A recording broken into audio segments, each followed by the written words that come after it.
Imagine waking up one day to find your normal modes of communication down. No cell service, no TV, no radio stations, just silence. How would you react? When disaster strikes, you should have a means of keeping in touch with people who may be able to help you and your friends and family. This is where ham radio can really come in handy. And I'm going to talk about it when we come back and tell you how you can get your license a whole lot easier than it used to be.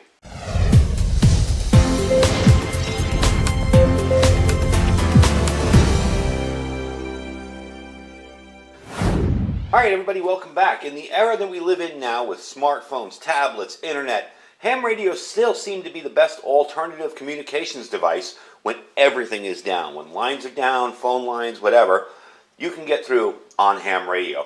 Today millions of people rely on cell networks and commercial power grids for everyday life. And without a method of communication, society would have a really hard time functioning. Imagine, no 911 service, no news of what's going on. No way to contact loved ones to see if they're okay. We take commercial power and communications for granted as preppers, and we should always have a backup means of communication. And that's where ham radio comes into play. So the first thing I want to talk about is how easy is it to get licensed? A lot of people ask me that. Well, I'm about to make it a whole lot easier for you by showing you this service and giving you an incredible discount on it, so check this out. Well, in the U.S., you're going to need to attend a test center in order to take your ham radio exam and get licensed.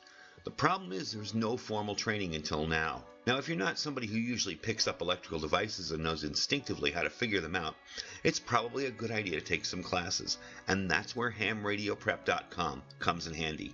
40,000 plus students have used and trust hamradioprep.com to get them licensed. They focus on the correct answers and allow you to learn through video, as well as give you access to real question pools and tests, so you'll be extra confident when walking into that exam. They use flashcards and matching games to engage your mind in active recall. This reinforces concepts much faster than simply staring at words in a lesson plan or taking quizzes over and over again. You'll actually understand the questions instead of just memorizing the right answers. You can study on the go or at home. Their software is designed to work flawlessly with your desktop, phone, or tablet. Now there's 3 levels of license: Tech, General, and Extra. And generally, these go up incrementally in power and the radio you can use, as well as the frequency range that you have access to. So you can decide what class is right for you and where ham radio will take you.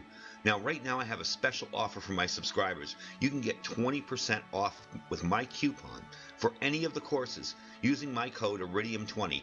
That's 20% of any course off on hamradioprep.com. If you think it might be right for you, try it out. Check out hamradioprep.com and try out their Intro to Ham Radio 5-minute video now and see if it's right for you.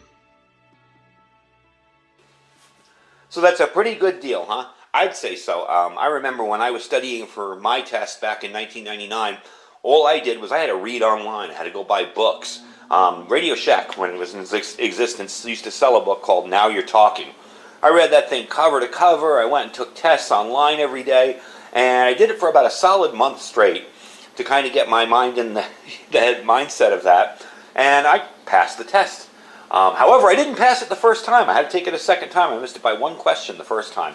And, math isn't my strong point when it comes to that stuff, and back then there were a lot more mathematical related questions. Now it's a whole different ballgame. There's 3 classes of license. If you want to start and get on the air easily, you just get your technician's license. That's a 35 question test. Now, it's not the same 35 questions. There's a huge pool to study for, and that's where hamradioprep.com comes into play. You can learn what you're actually watching, and you can actually take the information in instead of just remembering the answers like we discussed. So many folks don't know about the service that ham radio operators provide during disasters. They don't really know how the whole system works. If they had to guess, there'd probably be no mention of structure or like all the complex organizations that goes into preparing for disasters and managing communications aspects of disasters by ham radio operators. By the nature of the policy in place, ham radio operators make their services available as volunteers. But there are rules and guidelines to follow during emergencies and disasters, and you'll learn more of that as you take your test prep. Every qualified ham can register for the local amateur radio emergency service, which I refer to as ARES. Once an individual registers at their local ARES group, they can be called upon to render communications and services by the civil authorities when disaster occurs. And as you can tell by everything that's out here, there's a wide range in which you can do it. This is just some of my ham radio gear. This isn't the stuff that I have installed in my car or the stuff I have installed permanently in my house. So this just gives you an idea of some of the mobile stuff that I work with during emergency and disaster, and also different types of frequencies and things you can use for it. Now, during that registration process with Aries, you might be asked to prove that you have qualifications, experience, equipment, whatever. For instance, you want to know that you passed the licensing exam, and you may have to show your license. But most hams will have no problem with that because you use your call sign every day, so showing somebody your license isn't a big deal. Now, a lot of us do have mobile equipment, and as you've seen, I've done countless videos on the power boxes I've built, one for my HF radio over there. We just did a review on this Amendment 1 system here, which I think is awesome. And it's a little self-contained system. So most of us have gear like this ready to go, and it can be deployed immediately. We can grab it, run out the door, and go. It's always an option out there for you, but you don't need that stuff. I mean, something as simple as a handheld radio, if you're using repeaters, can work just as well during an emergency. We also work during normal times for big events. We're the extra eyes and ears that might come in handy for law enforcement or fire department or whatever. Things like parades, marathons, large sporting events. That'd be a common example that we do. We do the parade here. When I lived in California, I did the Big Sur Marathon, which involved like 2 days of camping out, getting set up, and communicating where CHP radios could not reach out on the Highway 1 there by Big Sur. So let's get back to what we were talking about. What's the advantage of ham radio during disaster? Well, the grim reality is when a big disaster strikes, you're not going to be able to use your cell phone or internet. Cell phone towers have gotten a lot better. I believe the federal government's upped the standard for how long they need to run on battery, but that's going to run out eventually. And during a real disaster, they're going to be way overloaded.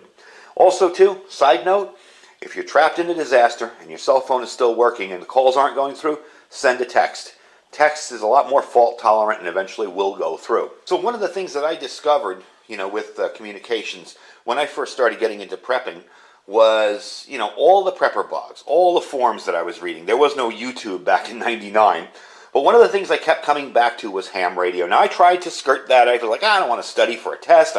I used a CB for a while. I actually had fun with it. There's nothing wrong with CB.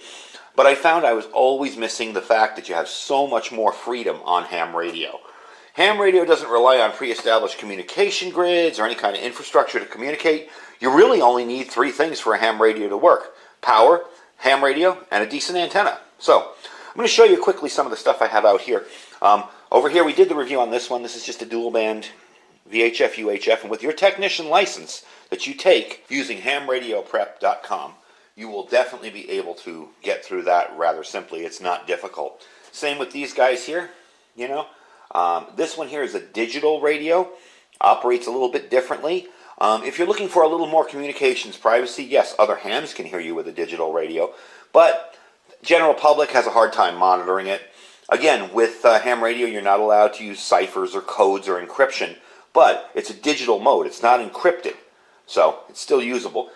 Neat little system. It also tends to work very, very well when you're out on the edge of things. You can still get through, and your signal is still clear. Okay, again, Bofang, I just recently redid this one, reviewed that one, the UV9R. I have a dual band here, my Anytone. This is actually going to be going in my vehicle eventually as a second radio, and it's just a dual band ham radio. You've seen countless reviews of this, plus I've done at least 2 or 3 reviews on these. If you're looking for an inexpensive, decent radio to start off with, that you want a little more power, this is 25 watts. This is definitely the way to go. I have 2 of these, and they've both been flawless. And over here on the end is your FT818, the ASU. This is an all-band, all-mode radio. However, there is a compromise. It's only 6 watts. So you can do VHF, UHF, all the HF bands. It's a really neat system, but again, it's a little bit of a compromise. However, the one rule with ham radio is your antenna is way more important than your radio.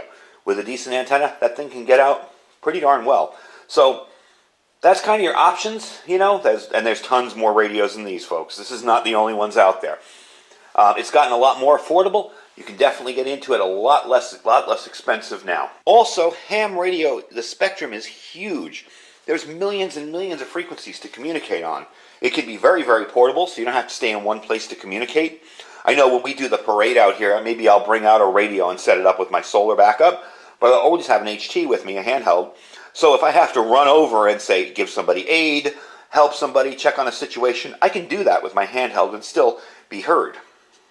Also, too, one of the neat things about being involved with emergency communications is you tend to get a heads up, and this is very important as preppers, you tend to get a heads up before the general public knows what's going on.